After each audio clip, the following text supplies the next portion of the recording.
Hello Taurus moon people, and Taurus rising people. This is your monthly astrological horoscope for November 2017. And a quick reminder for all of you out there, remember these horoscopes cover the long-standing, sweeping aspects of the month. I will never put anything in a monthly horoscope that only lasts for like a day or even a week.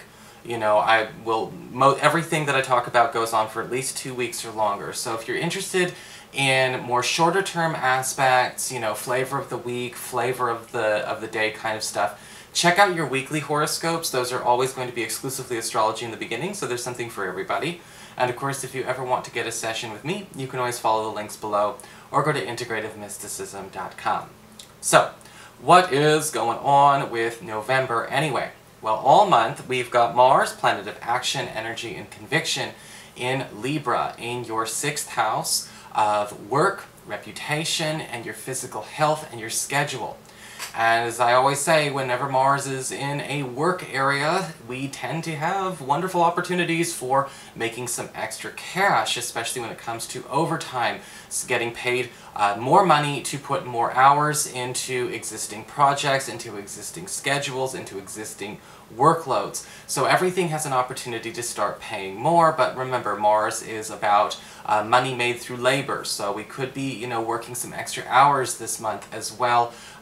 Luckily with Mars, though, it's usually all voluntary. Mars in the 6th house can also be a wonderful time for those of you who are looking to work on getting in shape, those of you who are trying to maybe tone up, slim down. This is very, very fortuitous for anyone who's involved in any kind of competitive athletic you know, activities. With Mars in the 6th, though, we have competitive advantages all around when it comes to our career. You know, if you're trying to draw attention to yourself or to move into more competitive circles and networking circles and have those work better for you, this is the kind of energy we want to see. However, I will say with Mars in the 6th house, this can also bring up some conflicts with teammates, and there's going to be a lot of focus on teammates this month, especially when it comes to colleagues, and learning how to hammer out any kind of problems or controversies that could be going on there, so don't be afraid of bumping heads. On the 4th of the month, we've got a full moon in your sign, which is your once-a-year birthday full moon. Remember, a full moon is all about endings, it's about clearings, it's about culminations. And in the first 2 weeks of the month, it's going to be up to you to decide what do you want to break free from, or what would you like to not carry into the rest of the year or even the beginning of next year. What are you trying to end? Sometimes with the full moon in our 1st house, we decide to make a break for it, and we decide we're going to move, or we're going to decide to leave a job that we don't like. Some people end up leaving a school program, or walking away from a church or a social circle, but it's all in the interest of clearing away debris that's really not doing anything for us. Even if you've been feeling like it's really hard to get out of this kind of arrangement, or you've been feeling like this is not something that's very easy to do, you may actually find that during the first 2 weeks of the month, it is actually easy to break yourself free of whatever chain that binds you there. So whatever you're trying to get some personal freedom from, it is going to require your own action, your own activity. The planets don't do it for you, but I think that you may find that if you've been looking for an escape, it's there. On the 5th of the month, we do have Mercury, planet of communications, haste and speed, moving into Sagittarius, into your 8th house of shared resources, passive income, and self-employment income. And with Mercury in the 8th house, we are speeding up developments when it comes to money you are making on the side, outside of a regular salary or hourly income. This is a wonderful opportunity for those of you who are self-employed or looking to start a journey in self-employment. This could be bringing an abundance of small projects that you could wrap up very, very quickly, but also get little bits of money that start to add up very, very fast. If you've been dealing with a situation in a self-employment situation or an investment situation or an area where you are sharing income or sharing a business with another person and you've been feeling like it's been sluggish, it's been taking too long, Mercury always speeds things up wherever it goes. If somebody's been sitting on a contract, they're not signing it, if we're trying to get some kind of big transaction taken care of, trying to collect money that's meant for us, and a lot of you Taurus people are going to be spending a lot of time this month collecting money that is owed to you, and in December as well, when Mercury goes retrograde there, it's going to be very auspicious for you, but we'll talk about that one at a time. Don't get addicted to horoscopes and look too far out in the future and forget to work on your present. But the Mercury in Sagittarius is speeding up developments here. So again, if you've been feeling like you've been sitting on your hands, or people have been sitting on their hands where you've been needing them to step up, this is the kind of thing you want to see.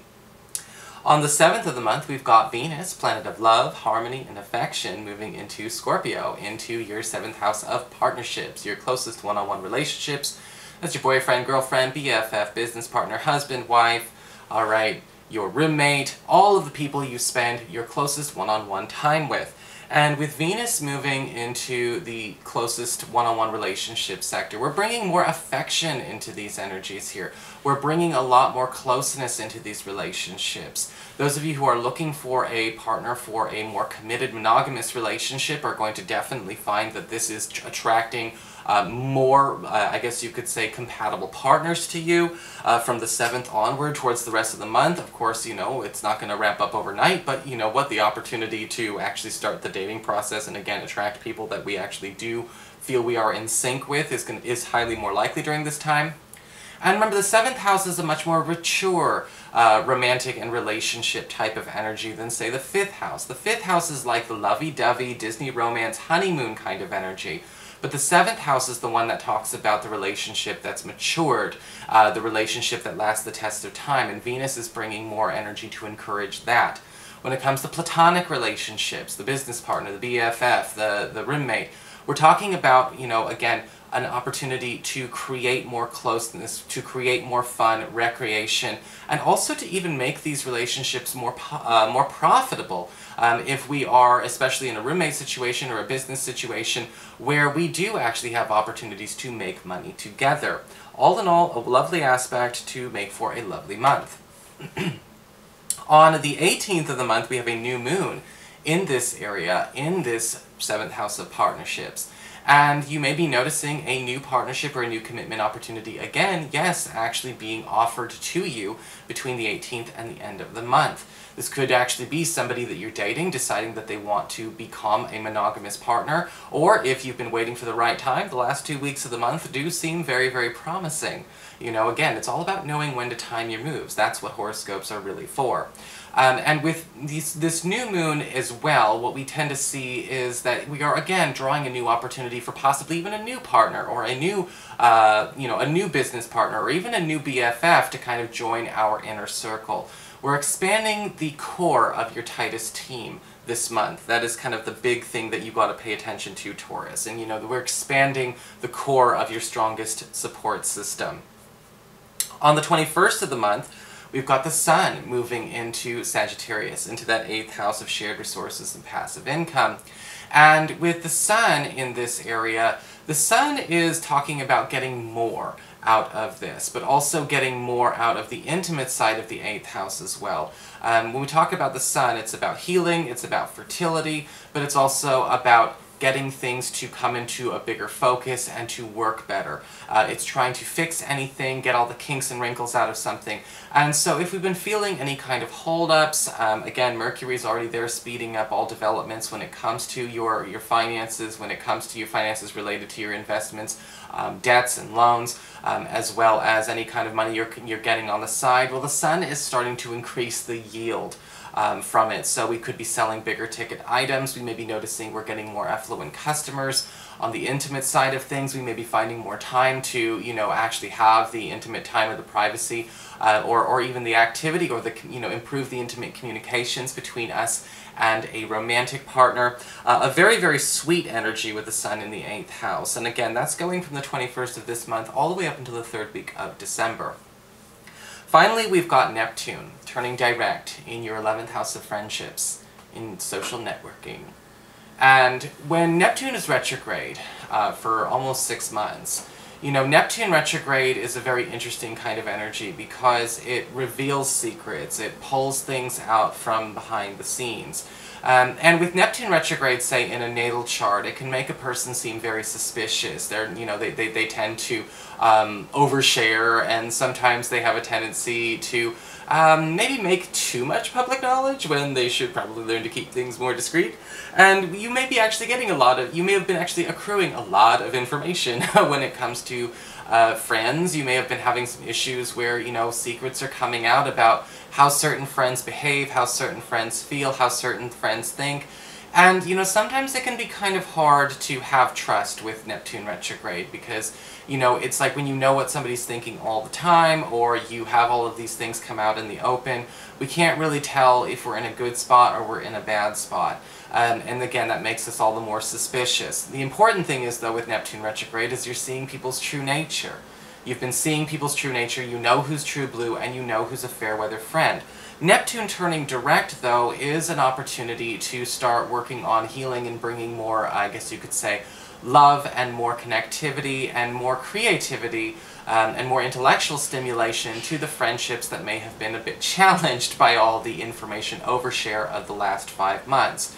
Just be careful with Neptune direct in the 11th house. It does make us more susceptible to, again, maybe promoting the wrong people to the wrong responsibilities, maybe letting superficial friends, you know, have more control and have more sway in our lives than they probably should or deserve. But at the same time, some of the tighter friendships that may have been challenged by all of that transparency do have an opportunity to get stronger and, you know, again, be all the better with this as well. So, again, it's a slippery thing, that Neptune, and no outer planet doesn't come with good and bad at the same time. You just can't split the universe that way. But it does look like closeness is coming your way. Anyhow, so we've sifted out a lot of the crap. We've got a tighter, stronger group, and we've got a more loving group all at the same time. Just make sure, again, that we don't try and just welcome anybody and everybody into your inner circle. So that is your horoscope, Taurus. I hope you enjoyed it. If you did, please like, share, and subscribe. You know I appreciate it. And of course, if you ever want to get a session, you can always follow the links below, or go to integrativemysticism.com.